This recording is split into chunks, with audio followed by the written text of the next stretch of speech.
Have you heard? Considering the canine IQ.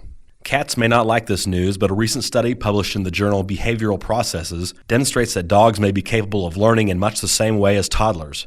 Previous studies of canine intelligence have demonstrated similarities in the way that toddlers and dogs process information, but flaws in study design have brought into question the significance of these findings. Working with a female border collie named Chaser, Dr. John Pilley and Dr. Alliston Reed of Wofford College in Spartanburg, South Carolina, designed 4 experiments to evaluate Chaser's ability to learn and process language. As part of experiment number 1, Chaser was taught the proper noun name of more than 1,000 objects over a 3-year period, beginning when she was 5 months old.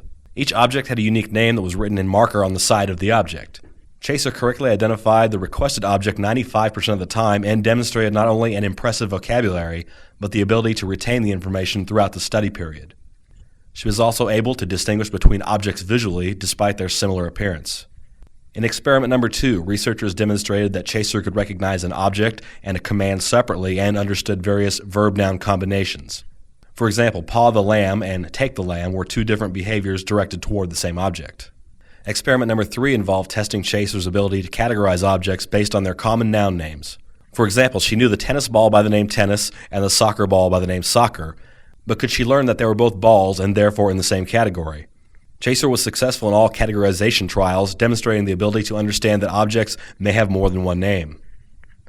For 2 of the categories, ball and frisbee, researchers argued that she could perhaps tell the difference based on physical appearance. However, for a 3rd category, toys, more abstract discrimination was needed. She was successfully able to distinguish between toys she knew and had been allowed to play with versus other toy-like objects that she had never played with before, for example, a slipper or a notepad.